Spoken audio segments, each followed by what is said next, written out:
The Alpha King chose a Luna for power, but his wolf bowed to the servant he rejected.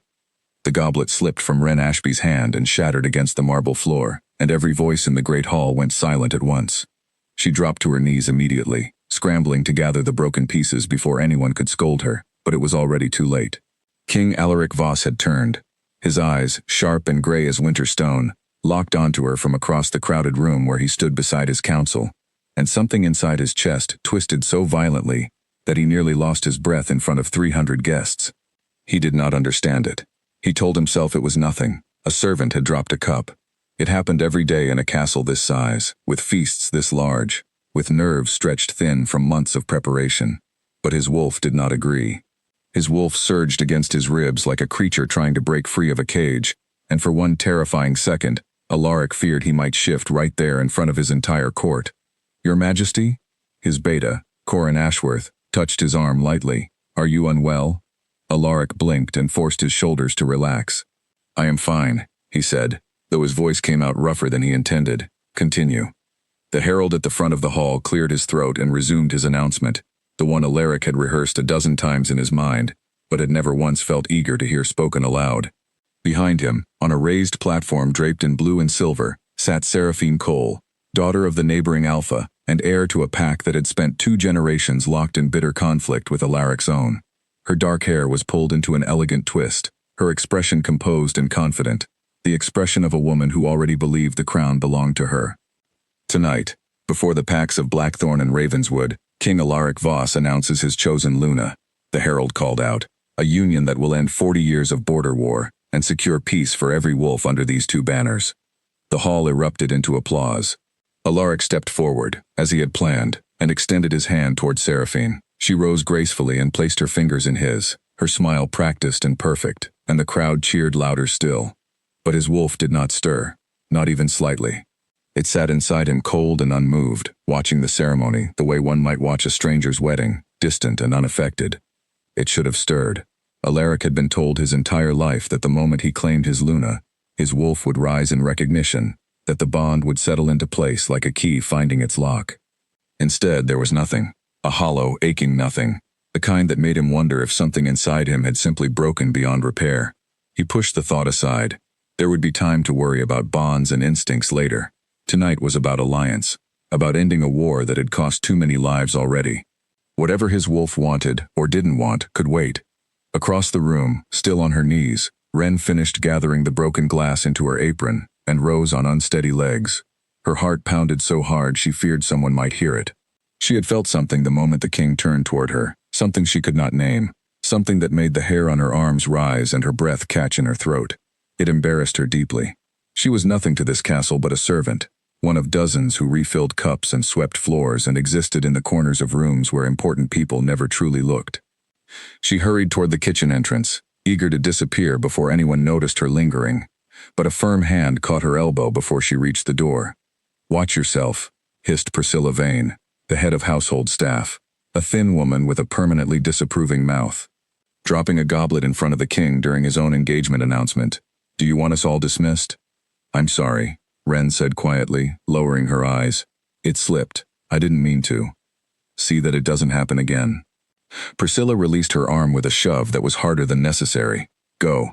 Clear the west tables before the toasts begin." Ren nodded and slipped through the servants' corridor, grateful for the dim, quiet hallway after the blinding light and noise of the hall. She pressed her back against the stone wall for a moment and closed her eyes, trying to steady her breathing. She had lived in Blackthorn Castle since she was 11 years old, taken in after her family's pack was destroyed in a raid she barely remembered anymore, the details worn soft and blurry by time. She had been told, back then, that she was fortunate to have a place in the kitchens at all, fortunate that anyone bothered to feed and clothe an orphan child with no pack and no name worth mentioning. She had believed it for years. She still believed it, most days. But something about the way the king had looked at her tonight refused to leave her mind. She shook her head, annoyed at herself. A king did not look twice at a servant unless she had done something wrong, and clearly she had. That was all it was. Nothing more. Back in the hall, the celebration continued long into the night.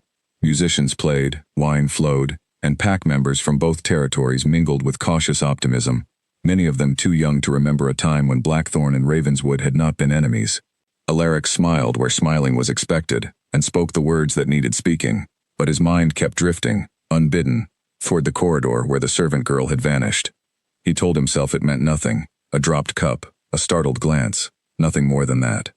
Yet as the night wore on, his wolf grew restless in a way it had never been before, pacing beneath his skin like an animal that had caught a scent it could not place and refused to let go. "You seem distracted," Seraphine said, appearing at his side with 2 glasses of wine.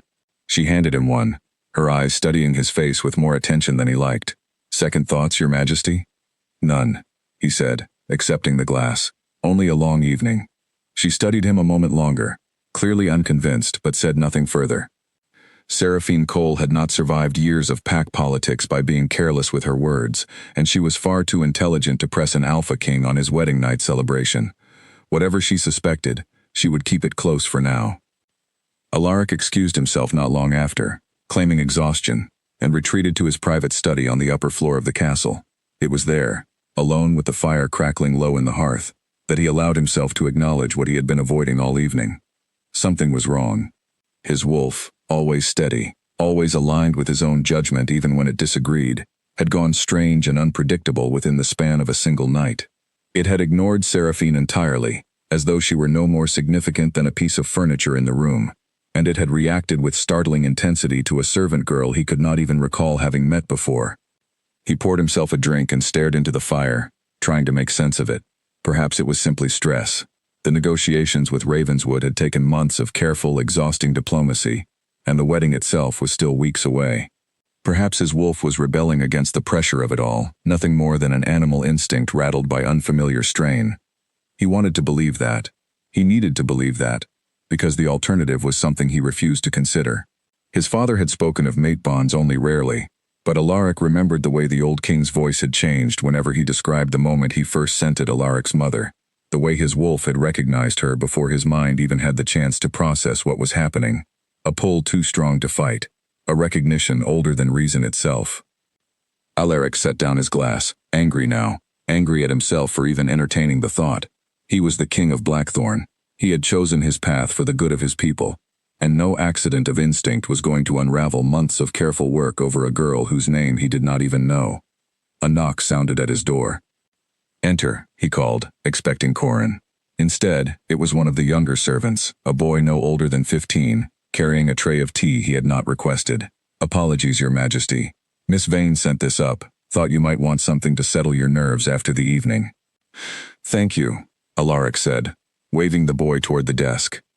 As the servant set down the tray, Alaric found himself asking, almost against his will, "What is the name of the girl who serves the West Hall?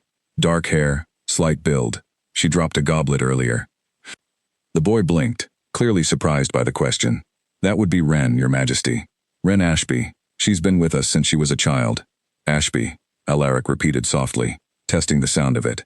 "Is something wrong, Your Majesty? Should I fetch Miss Vane?" "No," Alaric said quickly, perhaps too quickly. "That will be all. Thank you." The boy bowed and left, closing the door softly behind him, and Alaric sat alone in the firelight, with a name turning over and over in his mind like a stone polished smooth by a river. Wren Ashby. It meant nothing. It should mean nothing. And yet his wolf, for the first time all evening, went utterly still and calm, as though simply hearing her name spoken aloud had been enough to soothe whatever storm had been raging inside him. Alaric closed his eyes and pressed his fingers against his temples, trying to will the feeling away. Tomorrow, he told himself, tomorrow he would put this foolishness behind him, focus on the wedding, on the alliance, on everything that mattered. Tonight had been strange, nothing more, and strange things faded with sleep and sunlight. But even as he told himself this, some quiet part of him understood it was not true. Something had shifted in the world tonight, some invisible thread pulled taut between two lives that had never been meant to cross, and no amount of duty or denial was going to sever it easily. Down in the servants' quarters, Wren lay awake on her narrow cot long after the castle had gone quiet, staring up at the cracked stone ceiling above her bed. She kept replaying the moment in her mind, the way the king's eyes had found hers across a crowded hall full of nobles and dignitaries, who mattered far more than she did. It had lasted only a second. It should not have meant anything at all. Yet she could still feel it, a strange warmth beneath her skin that refused to fade, and for reasons she could not begin to explain, she found herself dreading the morning, when she would have to walk those same halls again and pretend that nothing unusual had happened at all. Outside her small window, the moon hung high and full over Blackthorn Castle, indifferent to the quiet storm building beneath its light. Morning came too soon, and Wren rose before the sun to begin her chores, hoping the ordinary rhythm of work would quiet the strange unease still lingering from the night before. She swept the corridors, restocked the linen closets, and carried baskets of fresh bread to the kitchens, and for a while it worked. The castle felt normal again, filled with the familiar clatter of pots and the low murmur of staff exchanging morning gossip. Then Priscilla Vane found her near the laundry room, her face tight with an expression Wren had never seen on her before. "You've been summoned," Priscilla said, and something in her tone made Wren's stomach drop. "Summoned? By whom?" "The king himself. He's asked for you directly, in his private study." Priscilla's eyes narrowed with suspicion. "What did you do?" "Nothing," Wren said honestly, though her pulse had begun to race. "I only dropped a cup last night. I already apologized." "Well, apparently that wasn't enough." Priscilla straightened Wren's collar with rough, impatient hands, as though grooming her might somehow protect the household's reputation. "Do not embarrass this staff. Answer clearly, keep your eyes down, and leave the moment he dismisses you. Do you understand?" "Yes, Miss Vane." The walk to the king's private study felt longer than it should have. Wren's hands trembled as she smoothed down her plain gray dress, wishing she had something finer to wear, though she immediately scolded herself for the thought. It did not matter what she wore. She was being called to answer for a mistake, nothing more, and dwelling on her appearance was foolish. She knocked softly on the heavy oak door. "Enter," came the voice from within, low and steady, and Wren stepped inside. The study was larger than she expected, lined with towering shelves of leather-bound books and warmed by a fire crackling in a wide stone hearth. King Alaric stood near the window, his back to her, hands clasped behind him in a posture that seemed almost tense. When he turned, Wren dropped into a careful curtsy, keeping her eyes fixed on the floor exactly as Priscilla had instructed. "Your Majesty, I apologize again for last night. It won't happen." "That isn't why I called you here," Alaric interrupted, and his voice sounded strange to his own ears, rougher than he intended. Wren lifted her gaze slightly, confused. "Then how may I serve you?" Alaric opened his mouth to answer and found, to his great frustration, that no words came. He had summoned her under a vague excuse about kitchen inventory, something he had invented on the spot the night before while pacing his study unable to sleep, and now that excuse felt absurd and transparent standing in front of her. His wolf, meanwhile, had gone utterly silent and attentive, watching her the way a creature watches something precious it has been searching for without knowing it. "I wanted to ask about the kitchen supplies," he said finally, the lie sounding hollow even as he spoke it. "Whether the harvest deliveries have been arriving on schedule." Wren blinked, clearly startled by the question. I'm only a serving girl, Your Majesty. I wouldn't know the delivery schedules. Miss Vane or the head cook would be better suited to answer that." "Of course," Alaric said quickly, feeling foolish. "Forgive me, I misunderstood your role here." An awkward silence stretched between them, and Wren shifted uncomfortably, unsure whether she was meant to leave or wait for further instruction. Alaric studied her face in the firelight, noting things he had somehow never noticed before despite having likely passed her in these halls 100 times. The soft curve of her jaw, the quiet steadiness in her eyes despite her obvious nerves, the way she stood as though trying to take up as little space as possible, a habit built from years of being told she did not matter. "You may go," he said abruptly, and immediately regretted the sharpness in his voice. Wren curtsied again, and turned quickly toward the door, relieved to escape the strange tension of the room. But just as her hand touched the handle, Alaric spoke again, almost against his will. "Wren." She froze at the sound of her name in his voice, turning back slowly. "Your Majesty?" He had no explanation ready. He simply wanted her to stay a moment longer, though he could not say why, and the realization troubled him deeply. "Nothing," he said finally. "You're dismissed."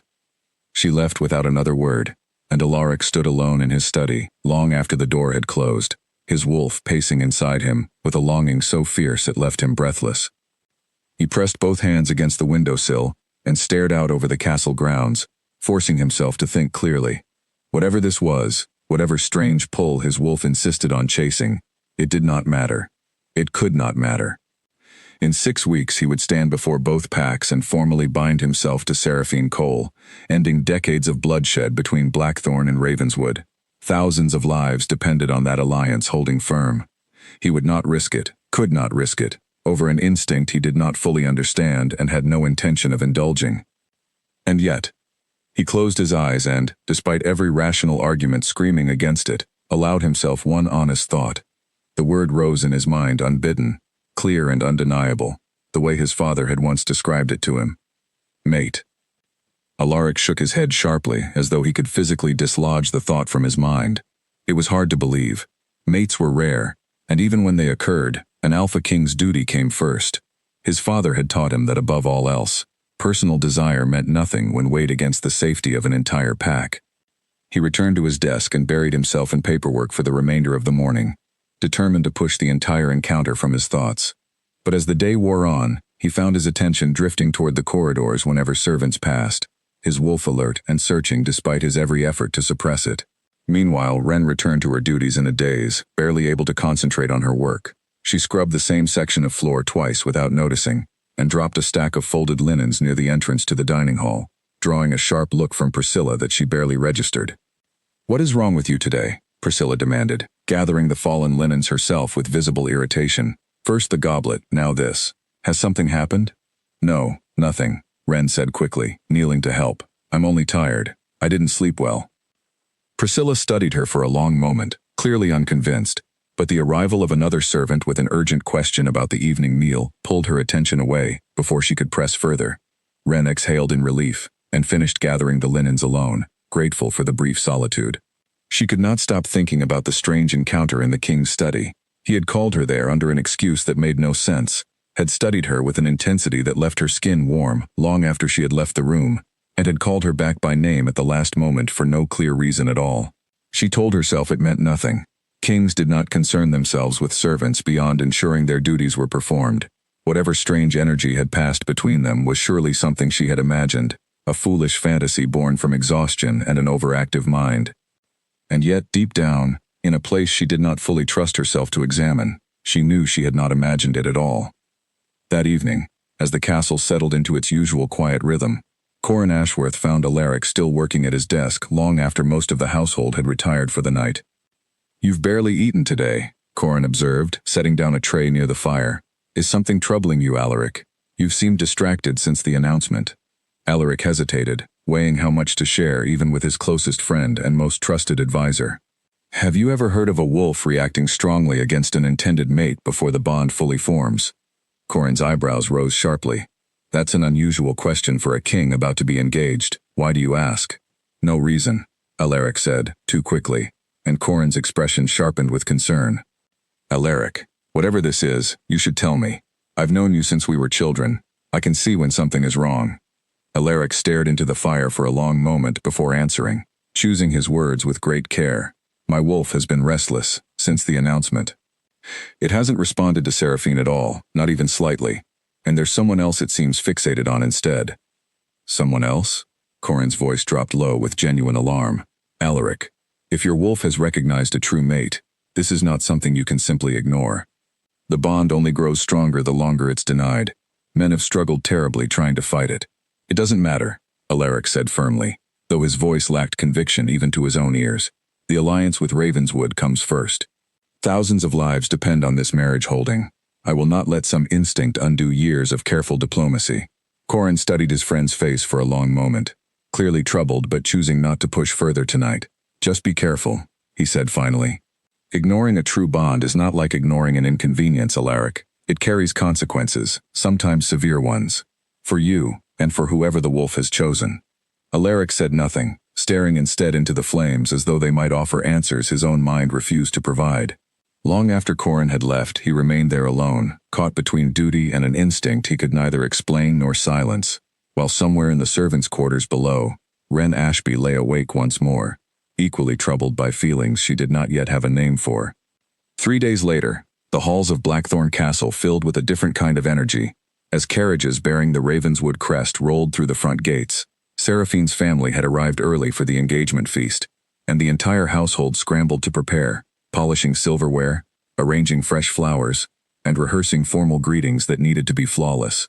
Wren had hoped, quietly and perhaps foolishly, that she might be assigned to a distant corner of the castle for the duration of the visit, somewhere far from both the king and his intended bride.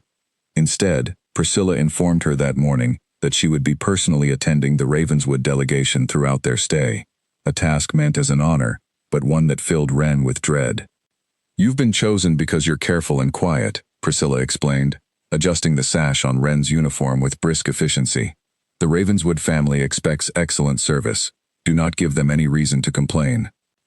"Yes, Miss Vane," Wren murmured, though her stomach twisted with unease at the thought of spending the coming days in close proximity to Seraphine Cole, the woman soon to become the castle's Luna, and by extension, the king's wife.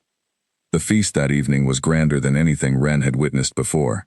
Long tables stretched across the great hall, laden with roasted meats, fresh bread, and wine imported from the southern territories. Musicians played from a raised gallery, and both packs mingled with careful, practiced diplomacy, their smiles polite even where old resentments still lingered beneath the surface. Wren moved between the tables with a pitcher of wine, keeping her eyes lowered as she had been taught, refilling goblets without drawing attention to herself. She had nearly made it through the entire evening without incident when she reached the head table, where Seraphine sat beside Alaric, deep in conversation with her father, the Ravenswood Alpha. "More wine, my lady?" Wren asked softly, keeping her voice barely above a whisper. Seraphine glanced up, her sharp eyes assessing Wren with the kind of casual scrutiny nobles often gave servants, as though examining furniture rather than a person. "Yes, thank you."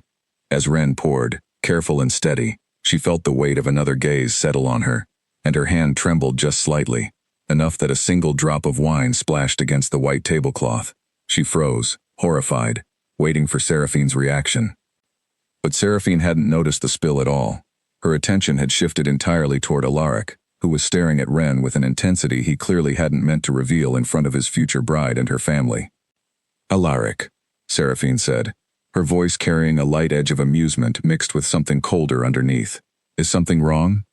Alaric blinked and forced his attention back to Seraphine, his expression carefully smoothed into practiced neutrality. "Forgive me. I was simply lost in thought. The negotiations tomorrow will require careful preparation." "Of course," Seraphine said, though her eyes flicked briefly toward Wren, who had already moved several steps down the table, desperate to put distance between herself and the uncomfortable moment. Seraphine's gaze lingered a moment longer, calculating and sharp, before she returned her attention to her father's conversation, though the small furrow between her brows suggested she had noticed far more than she let on.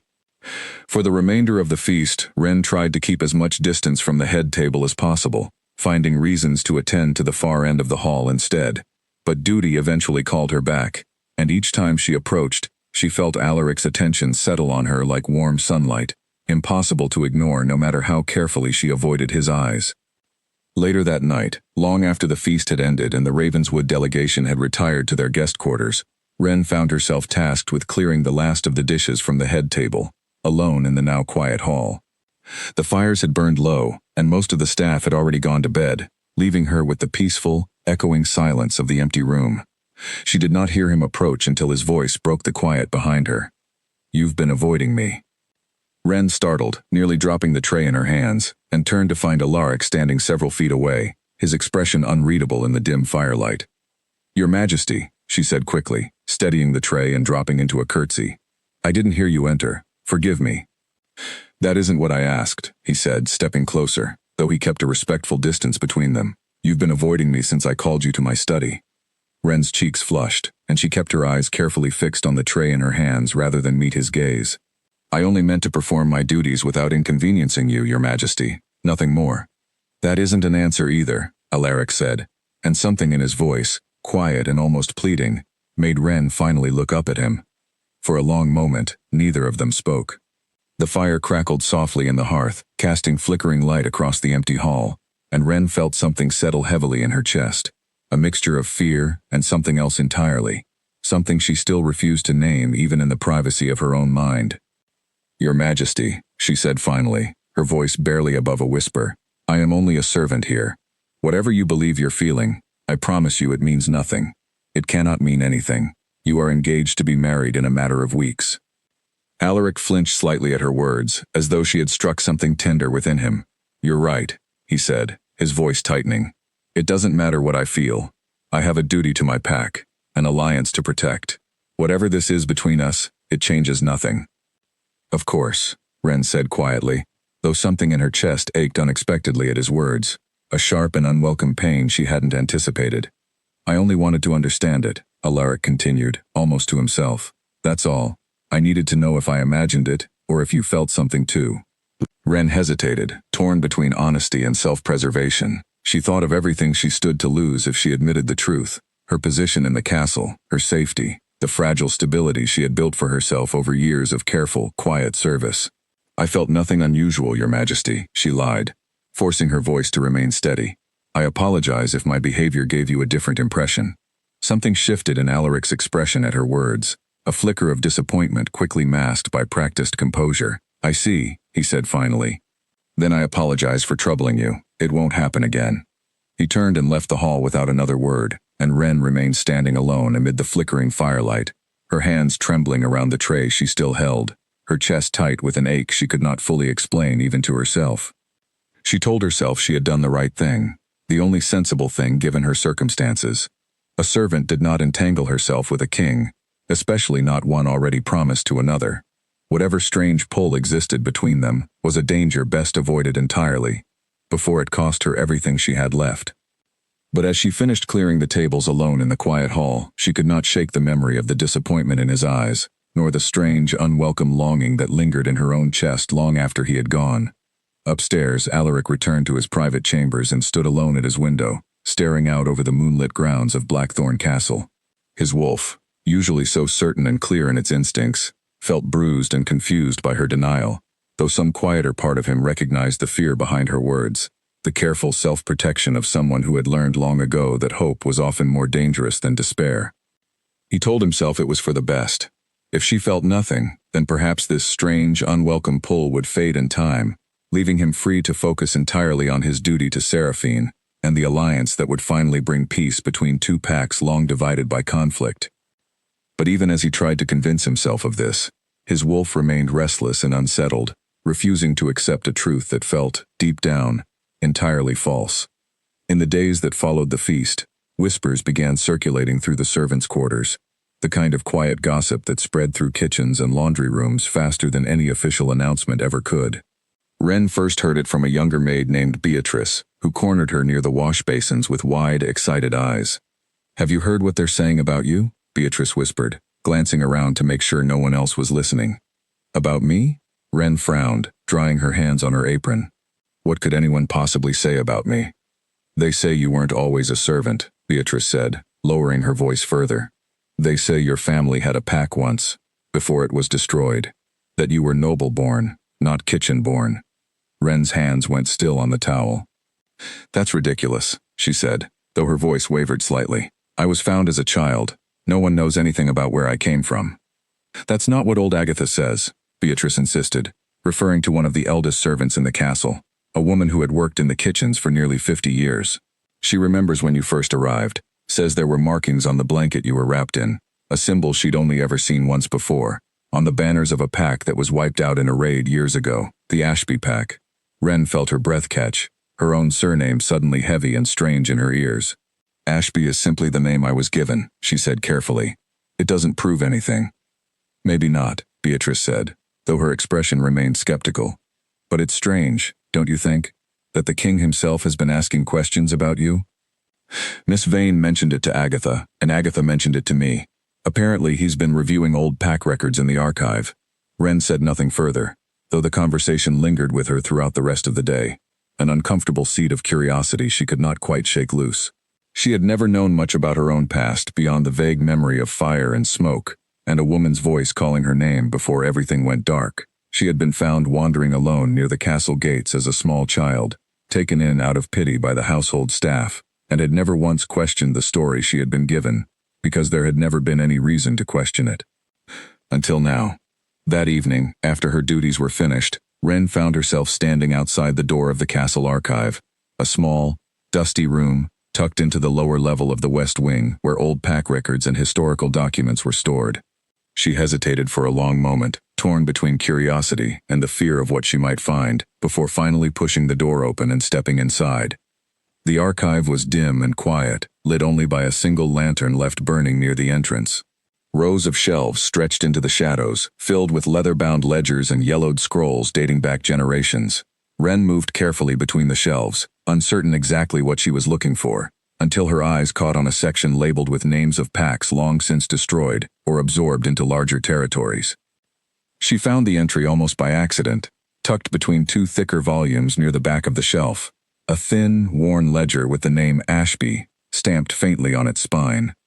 Her hands trembled as she pulled it free and opened it beneath the lantern light. The pages were filled with careful, elegant handwriting detailing the history of a small but respected pack that had once held territory along the northern border. A pack known for producing wolves with unusually strong instincts, tied to ancient bloodlines that predated even the founding of Blackthorn itself. Near the final pages, a hurried, less formal entry described a raid that had destroyed the pack entirely, killing most of its members and scattering the few survivors. A single line near the bottom of the page caught her attention, written in a different hand, as though added later as an afterthought. One child survivor believed to have escaped into Blackthorn territory, status unknown. Ren stared at the words for a long moment, her heart pounding painfully against her ribs. She thought of the vague, fractured memories she still carried from early childhood, the fire, the smoke, the desperate voice calling her name before darkness swallowed everything else. Could it be true? Could she truly be the last surviving member of a pack she had never known existed? A sound near the entrance startled her, and she quickly closed the ledger, her pulse racing as she turned to find Corin Ashworth standing in the doorway, watching her with an unreadable expression. "I didn't expect to find anyone here at this hour," Corin said carefully, his eyes flicking toward the ledger still clutched in her hands. "I'm sorry," Ren said quickly, setting the ledger back onto the shelf. "I shouldn't have come in without permission. I was only curious about something I heard. About the Ashby pack," Corin said. Not a question, but a quiet statement of fact. Ren's eyes widened slightly. "You know about it?" Corin hesitated, clearly weighing how much to reveal. "The king has been asking questions about your family history, Ren. He suspected for some time that your background may not be what it appears." "Why would he care about my background?" Ren asked, though some quiet part of her already feared the answer. Corin studied her for a long moment before answering carefully. "Sometimes, instincts recognize things before the mind fully understands them. I think you already suspect what I mean." Ren's cheeks flushed, and she looked away, unable to meet his knowing gaze. "Whatever the king feels, it doesn't matter. He's engaged to be married. Whatever strange instinct is confusing him will fade once the wedding takes place." "Perhaps," Corin said, though his tone carried clear doubt. "Or perhaps it will only grow stronger. Bonds like this rarely fade quietly, Ren. I've seen it happen before, and it never ends well for anyone involved, especially when denied." Ren said nothing, unsure how to respond to such a heavy statement. Corin studied her a moment longer before speaking again, his voice softer this time. "For what it's worth, I don't believe your background is an accident, nor do I believe the king's instincts are wrong. But that isn't my decision to make, nor yours entirely either. Be careful, Ren. Whatever is happening here, it's bigger than either of you fully understands yet." He left her alone in the archive after that, and Ren remained standing among the dusty shelves for a long while, her mind racing with questions she had never thought to ask before tonight. If she truly was the last surviving heir of a pack destroyed years ago, what did that mean for her future? And more troubling still, why had someone gone to such lengths to keep her hidden and suppressed within the castle's kitchens, rather than acknowledging her true heritage? She thought suddenly of Priscilla Vane, and the unusual harshness the woman had always shown her compared to the other servants, a cruelty that had never quite made sense given how carefully Priscilla treated every other member of the household staff. A cold suspicion began forming in the back of Ren's mind, one she was not yet ready to fully examine. She left the archive quietly, careful to leave everything exactly as she had found it, though her thoughts remained tangled and uncertain long after she returned to her small room in the servants' quarters. For the first time in her life, the quiet, unremarkable existence she had built for herself felt fragile, as though the ground beneath her had shifted overnight, revealing depths she had never known existed. Somewhere above her, in his own private chambers, Alaric sat with a similar ledger open before him, one he had retrieved earlier that same day from the very same archive shelf, his own suspicions quietly confirming themselves in the careful, faded handwriting of records long forgotten by everyone, except those determined enough to seek them out. The morning after her discovery in the archive, Ren woke feeling as though she hadn't slept at all. Her mind kept circling back to the faded ledger, the mention of a survivor, the possibility that everything she had believed about her life might be built on an incomplete truth. She tried to push the thoughts aside as she dressed for her duties, reminding herself that suspicion was not the same as certainty, and that dwelling on it would only distract her from the work she needed to complete. She had barely finished her morning tasks when Priscilla found her in the corridor outside the dining hall, her expression tighter and colder than usual. "The king wishes to speak with you again," Priscilla said, her voice clipped. "In his study." Immediately. Ren's stomach tightened with unease. "Did he say why?" "He did not confide in me," Priscilla said sharply, though something flickered behind her eyes that Ren couldn't quite place, something that looked almost like fear. "Go quickly. Don't keep him waiting." Ren made her way through the familiar corridors, her earlier anxiety returning in full force as she approached the heavy oak door of Alaric's study. She knocked softly, and his voice called her inside almost immediately, as though he had been waiting. The study looked different in the morning light, the fire reduced to quiet embers, sunlight streaming through the tall windows. Alaric stood near his desk, his expression unusually guarded, and Ren felt a fresh wave of unease settle over her at the sight of it. "You wish to see me, Your Majesty?" "Sit down," Alaric said, gesturing toward a chair near his desk, though his tone carried none of the warmth she had noticed in their previous encounters. Ren hesitated before obeying, lowering herself carefully into the chair while Alaric remained standing, his hands clasped tightly behind his back.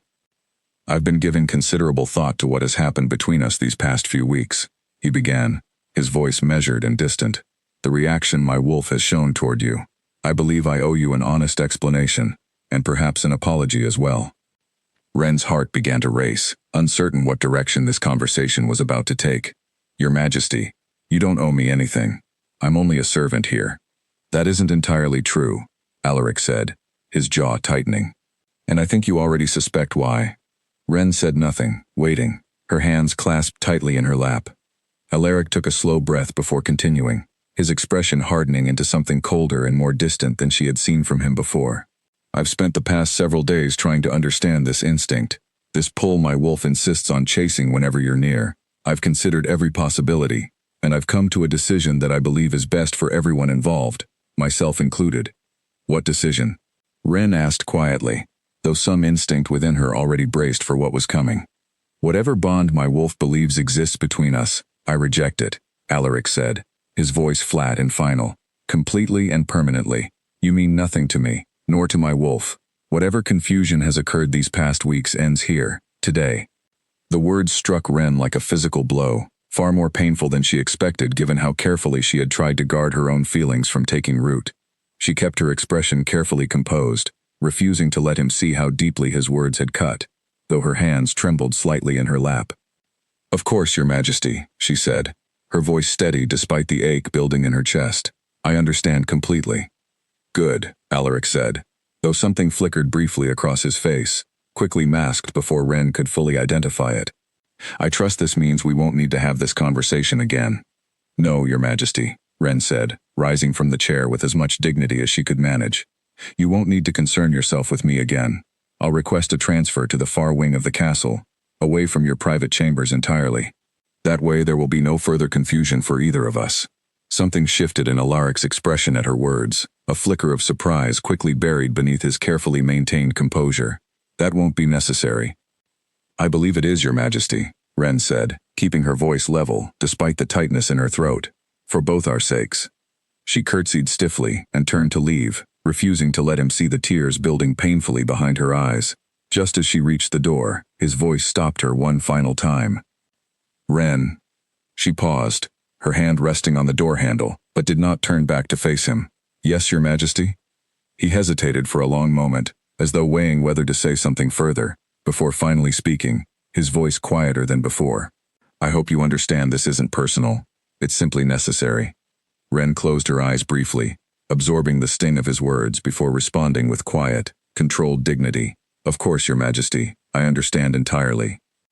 She left the study without waiting for a response, walking quickly through the corridors until she reached the privacy of an empty linen closet, where she finally allowed herself to lean against the wall and let the tears fall freely, silent and bitter, for reasons she still refused to fully name even to herself.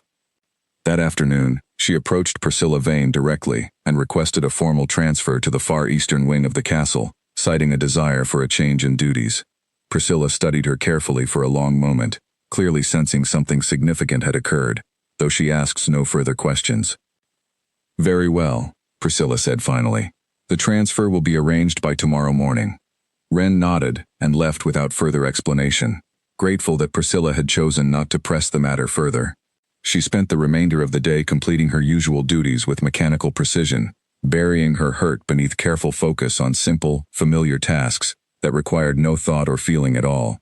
Back in his study, Alaric remained standing near the window long after Ren had gone, staring out over the castle grounds with a heaviness settling deep in his chest that he refused to examine too closely. He told himself he had made the right decision, the only sensible decision given his responsibilities to his pack and the fragile alliance that depended on his marriage to Seraphine proceeding without complication. But even as he tried to convince himself of this, his wolf remained utterly silent within him, a cold, wounded stillness that felt far more unsettling than its earlier restlessness had ever been. It was as though something essential had been severed, some vital thread cut cleanly through, leaving behind only a hollow, aching absence where warmth had briefly existed. He pressed a hand against his chest, surprised by the physical discomfort the sensation caused, a dull ache that seemed to radiate outward from somewhere deep within him. He dismissed it as exhaustion, telling himself that a good night's rest would restore his usual clarity and focus.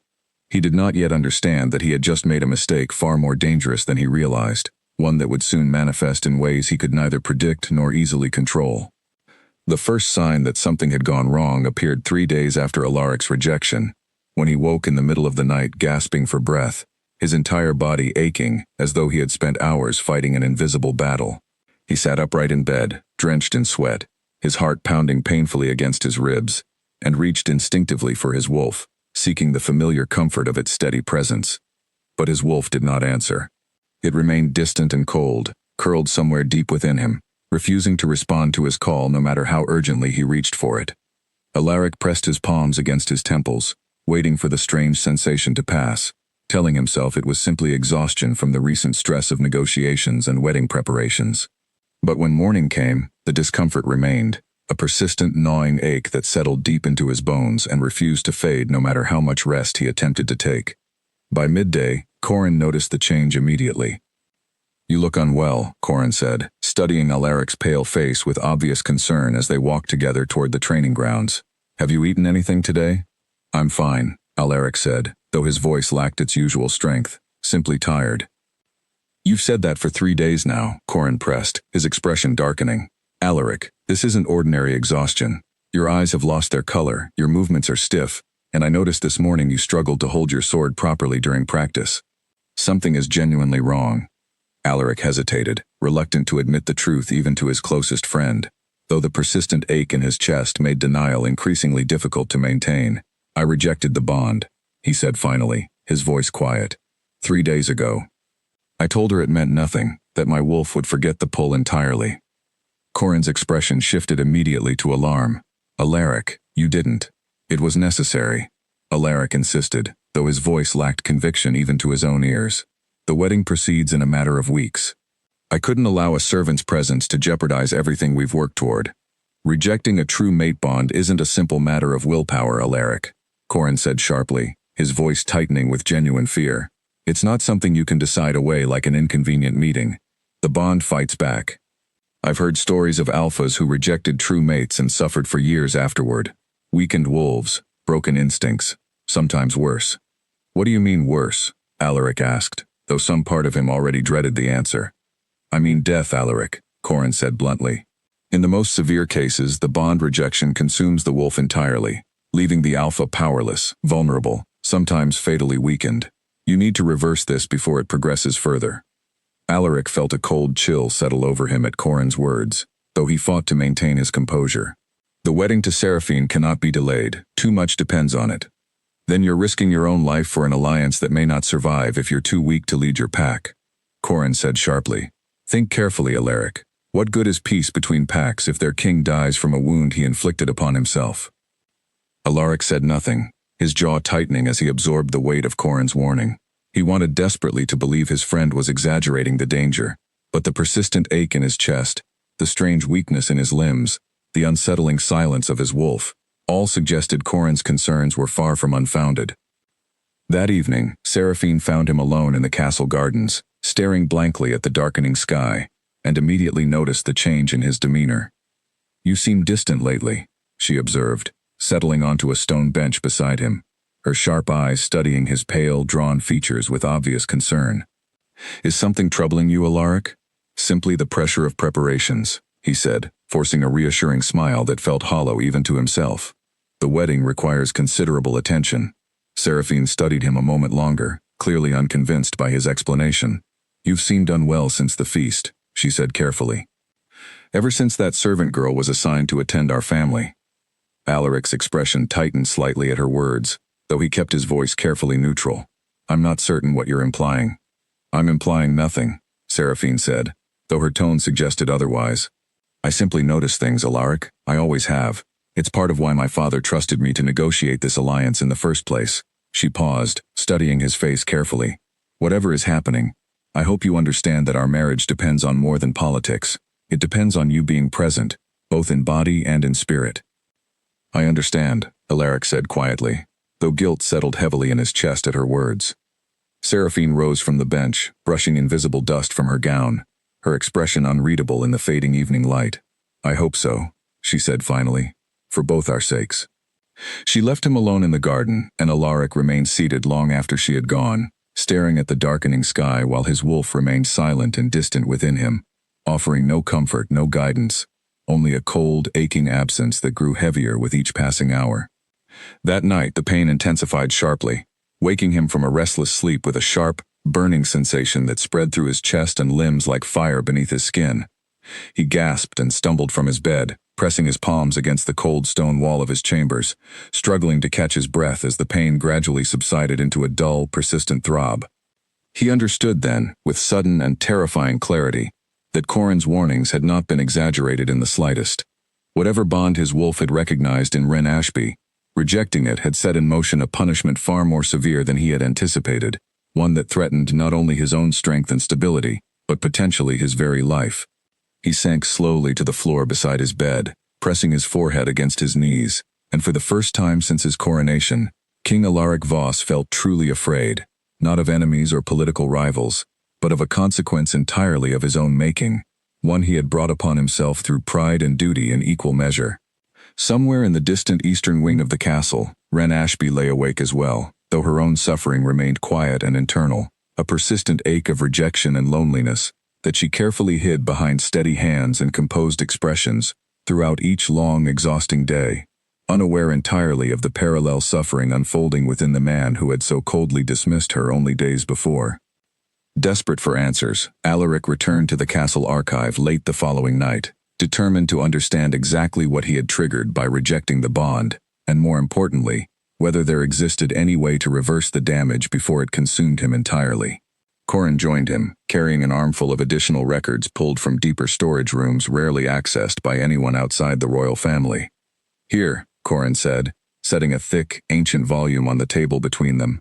"Records of past bond rejections among ruling families. If anyone documented what happens in cases like yours, it will be here." They worked through the night, poring over faded pages and brittle scrolls, searching for any mention of successful bond reversals.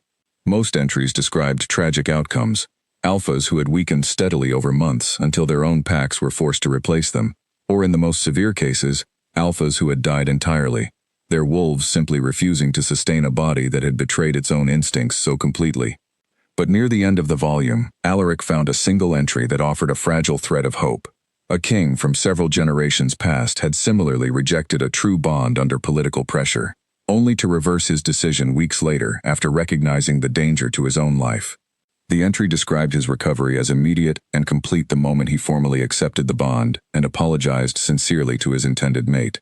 "It's possible then," Alaric said, relief flooding through him despite the late hour and his exhaustion. "If I reverse my rejection, accept the bond properly, my wolf should recover." "It should," Corin agreed cautiously, though the entry doesn't specify how severe his condition had become before reversal, nor how long recovery ultimately took. "You should proceed carefully, Alaric, but proceed you must. Waiting any longer only increases the risk." Alaric nodded, already turning his thoughts toward how he might approach Wren again, given how coldly and definitively he had rejected her only days before. He worried, with genuine and mounting anxiety, that she might refuse to hear him at all after the pain he had caused her. Before he could act on this fragile hope, however, another discovery within the very same archive shifted his focus entirely. While searching through the deeper shelves for any additional information regarding bond rejections, Corin uncovered an older, more detailed record concerning the destruction of the Ashby pack, one considerably more thorough than the brief entry Wren herself had discovered days earlier. "Alaric," Corin said quietly, his voice tight with unusual tension. "You need to see this." Alaric crossed the room and read over Corin's shoulder, his expression darkening steadily as he absorbed the details recorded within the yellowed pages. The Ashby pack, it turned out, had not simply been destroyed by an anonymous, unrelated attack as most records suggested. Instead, this deeper account described careful evidence suggesting the raid had been deliberately orchestrated, guided by someone with intimate knowledge of the pack's defenses and vulnerabilities. Furthermore, the pack's bloodline was explained in far greater detail than Alaric had previously understood. The Ashby family, it turned out, carried an ancient and exceptionally rare lineage, tracing back to what the records referred to only as the Moon Guardians, wolves whose bloodline carried unusually powerful instincts and protective abilities long thought extinct within the region's remaining packs. "If this bloodline still survives," Corin said slowly, piecing together the implications as he spoke, "and if Wren truly is the last living heir, then her claim to leadership, should she ever choose to pursue it, would be significant. Powerful, even. Enough to threaten anyone currently holding influence who might fear losing their position to a returning bloodline." Alaric's expression hardened as a new and troubling possibility took shape in his mind. Someone within this castle orchestrated the raid specifically to eliminate the Ashby line, and when a survivor turned up here regardless, they made certain she remained hidden, suppressed, unaware of her own heritage. It would explain a great deal, Corin agreed grimly. Including, perhaps, why she's been treated so harshly by certain members of the household staff despite her evident competence and quiet nature. Alaric thought immediately of Priscilla Vane, the unusual coldness she had always shown toward Wren specifically, disproportionate to any complaint regarding her actual work. He resolved instantly to investigate the woman's history and connections more thoroughly, suspecting now that her harsh treatment of Wren might conceal something far more sinister than simple personal dislike. "We need proof," Alaric said finally, closing the ancient volume carefully. "Before we make any accusations, we need solid evidence connecting anyone here to the original raid, and to whatever efforts have been made since, to keep Wren's heritage hidden. I'll begin discreetly tomorrow," Corin promised. "Though Alaric, there's something else you should consider carefully. If Wren truly carries this bloodline, and if your wolf has recognized her as your mate, the implications extend far beyond simple romantic attachment. A union between Blackthorn's ruling line and the restored Ashby bloodline could strengthen your pack considerably, perhaps even more than your intended alliance with Ravenswood." Alaric absorbed this new consideration slowly, recognizing the political weight it carried alongside the deeply personal stakes he had already been wrestling with these past difficult days. What had begun as a confusing, inconvenient instinct now revealed itself as something far more significant, tangled with questions of justice, heritage, and the very future stability of his pack. "I need to speak with her again," Alaric said finally, resolve hardening in his voice despite his physical exhaustion. "Properly this time. She deserves the truth about her heritage regardless of what happens between us personally. Be careful how you approach it," Corin warned gently. "She's already been hurt deeply by your rejection. Revealing this heritage carelessly, without acknowledging that pain first, risks pushing her further away rather than closer." Alaric nodded, understanding the wisdom in his friend's caution, though impatience gnawed at him alongside the persistent physical weakness still plaguing his body. He needed to make things right, both for his own survival and for the sake of a young woman who had suffered far too long under circumstances entirely beyond her control or understanding. As dawn broke over Blackthorn Castle, Alaric left the archive with a clearer sense of purpose than he had felt in days, though the path ahead remained fraught with complications neither he nor Corin could fully anticipate, particularly given how deeply Seraphine's own family now stood to lose should the truth about Wren's heritage, and the danger it posed to certain hidden interests within the castle, come fully to light. Seraphine Cole had not risen to prominence within Ravenswood's pack politics by ignoring subtle shifts in behavior around her, and over the following days, she watched Alaric's continued distraction with sharpening suspicion. When she finally learned through a careful conversation with one of her own attendants who had struck up a friendship with a Blackthorn kitchen maid, that a certain servant girl possessed a mysterious and possibly noble heritage connected to a destroyed northern pack, her concern shifted swiftly into calculated alarm.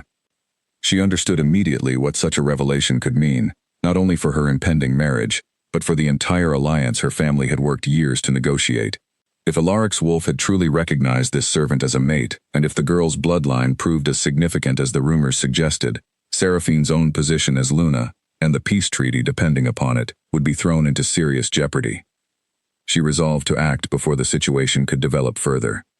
Summoning her most trusted attendant, a sharp-eyed woman named Odette who had served the Cole family for over a decade, Seraphine outlined a plan meant to quietly and permanently remove the problem from Blackthorn Castle altogether.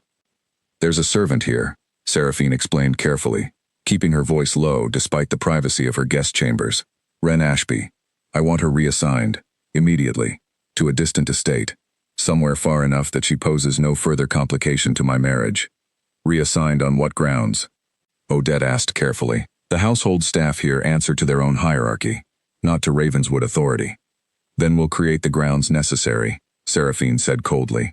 "Arrange for something to go missing from the household, something valuable enough to justify her dismissal entirely. A stolen item, discovered conveniently among her belongings." Odette hesitated, clearly uneasy with the plan despite her loyalty. "My lady, if this is discovered—" "It won't be discovered," Seraphine interrupted sharply. "Not if it's handled carefully. I trust you to manage the details discreetly." Odette bowed reluctantly and departed to arrange matters as instructed, while Seraphine remained in her chambers, telling herself firmly that her actions were entirely justified given the stakes involved. She had sacrificed years of careful positioning to secure this marriage, and she refused to allow some overlooked servant, however unusual her hidden heritage, to unravel everything she had worked to achieve. The following afternoon, a valuable silver pendant belonging to Seraphine's own mother mysteriously vanished from her guest chambers, and within hours, household staff discovered it hidden carefully among Wren's few personal belongings in the servants' quarters. Priscilla Vane, horrified by the apparent theft and eager to distance the household from any scandal involving the visiting Ravenswood family, immediately ordered Wren confined to a small storage room pending formal punishment. "I didn't take anything," Wren insisted desperately, her voice trembling as two guards escorted her toward the makeshift confinement. "I swear to you, Miss Vane, I would never steal from anyone." "The evidence says otherwise," Priscilla snapped, though something uncertain flickered briefly behind her usually harsh expression. "I have no choice but to report this to Lady Seraphine directly. Theft from a visiting noble family cannot be overlooked." Word of the incident reached Alaric within the hour, delivered by an anxious young servant who clearly understood the severity of accusing a member of the household staff of theft against a visiting noble family.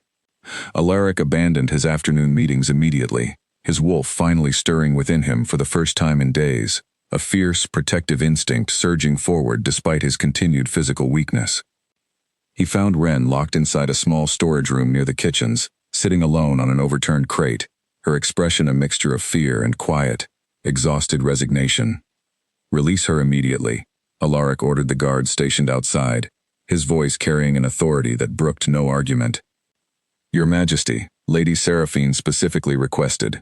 "I don't care what Lady Seraphine requested," Alaric said sharply. "This woman has served this household faithfully for years. I will not see her condemned on unverified accusations." The guards exchanged uncertain glances before finally stepping aside, allowing Alaric entrance into the small room where Wren sat, visibly startled by his sudden appearance. "Your Majesty," she said, rising quickly despite her obvious exhaustion, "I promise you, I didn't take anything. I don't understand how that pendant came to be among my belongings." "I believe you," Alaric said firmly, and something in his voice carried such absolute certainty that Wren's tense shoulders relaxed slightly despite her continued fear. "How can you be certain?" she asked quietly. "Because I don't believe for a moment you're capable of such a thing," Alaric said, stepping closer, though he maintained a respectful distance between them, "and because I suspect someone else entirely arranged this situation deliberately, to remove you from this castle before certain truths could come to light." Wren's eyes widened at his words. "What truths?" Before Alaric could answer, raised voices echoed from the corridor outside, and moments later, Seraphine herself appeared in the doorway, flanked by an anxious Priscilla Vane and several additional guards. "Alaric," Seraphine said, her voice carrying a note of forced calm despite the tension visible in her posture. I understand you've released the accused without proper authority. There is no proper accusation to answer, Alaric said coldly, turning to face her directly. I believe this entire situation was manufactured deliberately, Seraphine. Perhaps you'd care to explain why. Seraphine's composed expression flickered for just a moment, a brief crack in her careful mask that confirmed Alaric's suspicions entirely. I don't know what you're implying, she said finally, though her voice lacked its usual confidence. I think you know exactly what I'm implying, Alaric said quietly, his wolf finally surging forward with a strength he hadn't felt in days, protective and fierce, standing firmly between Ren and the danger threatening her. And I think it's time we discuss the truth openly, in front of witnesses, rather than allowing further manufactured accusations to continue unchecked. The corridor fell into tense silence, every servant and guard present understanding instinctively that whatever happened next would irreversibly alter the delicate political balance the entire castle had been carefully maintaining these past several weeks.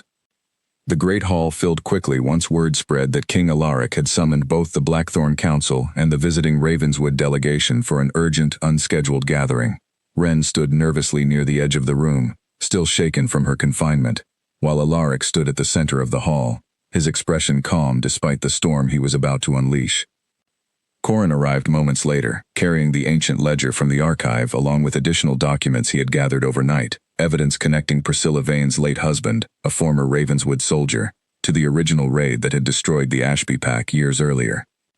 Before we proceed further, Alaric announced, his voice carrying clearly across the silent hall, I believe certain truths need to be addressed openly. Truths that concern the history of this castle, the safety of its staff, and the integrity of the alliance currently being negotiated between our two packs. Seraphine stood rigidly near her father, her expression carefully composed despite the visible tension in her shoulders. Alaric, surely this can wait until... It cannot wait, Alaric interrupted firmly. Not any longer. He gestured for Corin to step forward, and together they laid out the evidence they had gathered, detailing the destruction of the Ashby Pack years earlier, the deliberate nature of the raid, and the connection between Priscilla Vane's late husband and the soldiers responsible for orchestrating the attack. Gasps rippled through the assembled crowd as the implications became clear, particularly when Corin revealed that Priscilla had been aware of Ren's true heritage for years, deliberately suppressing the information, and treating her harshly to prevent anyone from connecting her to a bloodline capable of threatening certain established interests. Priscilla, standing near the back of the hall, went pale as the accusations mounted, her composed expression crumbling steadily under the weight of evidence she could not refute. I only did what I was instructed to do, she finally admitted, her voice breaking. Years ago, I was told to keep the girl hidden, unaware of her heritage. I was never told why, only that it mattered greatly to certain parties. Which parties? Alaric demanded. Priscilla's eyes flickered briefly toward Seraphine before she looked away, unable to complete the accusation openly, though the gesture alone spoke volumes to everyone watching. Seraphine's composure finally shattered entirely under the weight of the gathered crowd's suspicious stares. This is absurd, she said sharply, though her voice trembled with poorly concealed panic. Whatever ancient history exists here has nothing to do with me directly. And the pendant? Alaric asked quietly, turning his attention fully toward her now. The one conveniently discovered among Ren's belongings just hours ago? Seraphine hesitated, clearly searching for an explanation that would satisfy the room, but the damage had already been done. Whispers spread quickly among the gathered nobles, and even her own father's expression shifted toward visible disappointment and concern. Seraphine, her father said quietly, his voice carrying clear disapproval. Is this true? She said nothing, her silence answering the question far more clearly than any denial could have. Alaric turned finally toward Ren, who stood frozen near the edge of the hall, overwhelmed by the sudden and dramatic revelation of truths she had only begun to suspect herself just days earlier. Given these circumstances, he said, his voice softening considerably as he addressed her directly, I believe our engagement, Seraphine, can no longer proceed as originally intended. Gasps echoed through the hall at his announcement, and Seraphine's father stepped forward immediately, clearly recognizing the severe political consequences such a public breaking of engagement might carry for the fragile peace between their two packs. Your Majesty, he said carefully, surely we can resolve this privately, without jeopardizing the entire alliance our packs have worked toward. I understand the risk, Alaric said honestly, and I take full responsibility for whatever consequences follow. But I cannot in good conscience proceed with a marriage built upon manipulation and cruelty toward an innocent woman who has already suffered greatly through no fault of her own. He turned then toward Ren, crossing the hall until he stood directly before her, ignoring the murmurs and stunned expressions surrounding them both. I owe you an apology, he said quietly, his voice carrying only for her to hear despite the crowded room around them. Not as a king addressing a servant, but as a man who let fear and duty blind him to something far more important. Ren's eyes filled with tears she struggled to hold back, overwhelmed by the events of the past hour and the unexpected sincerity in his voice. You hurt me deeply, she said honestly, refusing to pretend otherwise despite the public setting. Rejecting me so coldly, dismissing everything I felt as though it meant nothing at all. I know, Alaric said, his voice thick with genuine regret, and I have no excuse worthy of the pain I caused you. I let my fear of losing control over my own future push me toward cruelty I deeply regret. If you'll allow me the chance, I intend to spend considerably more effort earning back whatever trust I destroyed that day. Ren studied his face carefully, searching for any trace of insincerity, but found only quiet, earnest regret reflected in his tired eyes. This changes everything, she said softly. Not only for us, but for the Alliance, for the entire castle. I understand, Alaric said, and I won't ask you to make any decision quickly or under pressure. Whatever happens next, I intend to ensure your heritage is properly restored and honored, regardless of what you decide regarding anything between us personally. Around them, the hall remained in stunned, murmuring chaos as the full weight of the revelations settled over everyone present, alliances and assumptions crumbling and reforming in real time as the true shape of the castle's hidden history finally emerged into the light after years of careful concealment. In the weeks that followed, Blackthorn Castle underwent changes few could have predicted the night of the original engagement announcement. Seraphine and her family departed within days, the alliance between the two packs shifting toward a more cautious, carefully renegotiated peace treaty that no longer depended on marriage, but on mutual agreements regarding trade and border security instead. Though tensions remained for a time, both packs ultimately recognized that a forced union built on manipulation would have proven far more fragile than an honest, carefully rebuilt diplomatic relationship. Priscilla Vane was removed from her position entirely, though Alaric, showing considerable mercy given her claims of having acted under pressure from external influence, chose exile from the castle grounds rather than harsher punishment, provided she never returned or attempted contact with Ren again. For Ren herself, the following weeks brought a transformation more profound than she had ever imagined possible.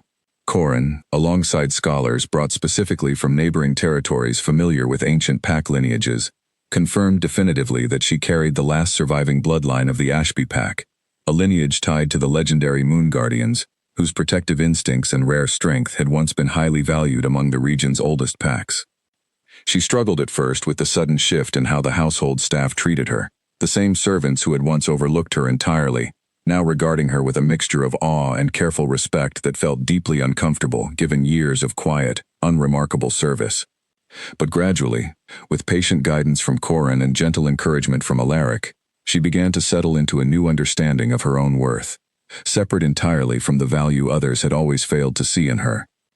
Alaric, true to his promise, gave her considerable space during those early weeks, allowing her time to process everything that had changed without pressuring her toward any particular decision regarding their future together.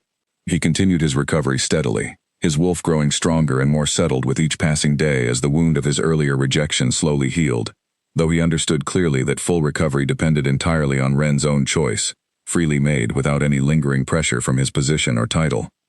It was nearly 2 months later, on a quiet evening in the castle gardens where their earlier painful conversation had first taken place, that Ren finally sought him out herself, finding him alone beneath the same tree where Seraphine had once confronted him about his troubling distraction. I've been thinking carefully about everything that's happened, Ren said, settling onto the stone bench beside him, her voice steady and calm in a way that immediately caught his attention. About my heritage, about what happened between us, about what I actually want moving forward, separate from any pressure or expectation. Alaric turned to face her fully, his expression carefully neutral despite the hope he could not quite suppress. And what have you decided? That I don't want to make this decision out of gratitude, or obligation, or even simple curiosity about the bond your wolf recognized, Ren said honestly. I want to choose this, if I choose it at all, because it's genuinely what I want for myself. That seems entirely fair, Alaric said quietly, though his heart pounded uncertainly as he waited for her to continue. Ren studied him carefully for a long moment, weighing her next words with obvious care. You hurt me badly, Alaric. I won't pretend that pain simply disappeared because circumstances changed dramatically afterward. I know, he said softly, and I don't expect forgiveness simply because the truth eventually came to light. I only hope you'll allow me the chance to earn it properly, over time, rather than assuming it's owed to me. Something in his sincerity, patient and unhurried despite the obvious ache still visible beneath his composed exterior, finally settled something uncertain within her own heart. I think, she said slowly, that I'd like to give you that chance, not because of bonds or bloodlines or anything beyond my own control, but because I've watched you these past weeks, and I believe the man standing before me now is genuinely different from the one who hurt me that day. Alaric's expression softened with visible relief and gratitude, though he remained carefully respectful, resisting the urge to close the distance between them too quickly. Thank you, he said quietly. I promise you won't regret giving me this chance. Over the following months, their relationship developed slowly and carefully, built on patient conversations, shared laughter, and gradual trust rebuilt one honest moment at a time, rather than rushed declarations or dramatic gestures. Ren settled fully into her restored heritage, taking on responsibilities within the castle that reflected her true lineage, rather than the servitude she had endured for years, while Alaric worked diligently to prove, through consistent action rather than empty words, that his earlier rejection had been a moment of fear rather than a true reflection of his character. When their bond finally solidified fully, nearly a year after that first fateful engagement announcement, it happened quietly, without grand ceremony or public spectacle, simply a private, honest acknowledgement shared between two people who had chosen each other freely, without pressure or manipulation clouding their decision. Blackthorn Castle eventually celebrated their union publicly, of course, once both were ready to share their story with the wider pack. The celebration carried none of the tense, forced diplomacy of the earlier engagement feast, replaced instead by genuine warmth and celebration from a household staff who had watched Ren's quiet strength and dignity throughout years of overlooked service, and who now welcomed her transformation with heartfelt sincerity rather than mere obligation. Standing together before their assembled pack, Alaric took Ren's hand and spoke words that carried none of the hollow formality of his earlier engagement announcement. Years ago, I nearly made the greatest mistake of my life, choosing power and duty over a truth my own instincts recognized long before my mind allowed itself to accept it, he said, his voice carrying clearly across the gathered crowd. Today, I stand before you not simply as your king, but as a man deeply grateful for a second chance I certainly did not deserve, but received regardless, through remarkable patience and grace. Ren squeezed his hand gently, her own voice steady and confident as she addressed the crowd in turn. I spent years believing I mattered little to anyone within these walls, she said. Today, I stand here not because of ancient bloodlines or fated bonds, but because I chose, freely and entirely on my own terms, to build something honest and lasting, with a man who worked hard to earn that choice. The pack erupted into genuine celebration, and as the festivities continued long into the night, both Alaric and Ren understood clearly that whatever challenges still awaited them, as they navigated leadership together, they faced the future now as true equals, bound not simply by instinct or ancient bloodlines, but by mutual respect and hard-won trust that neither would ever again take for granted.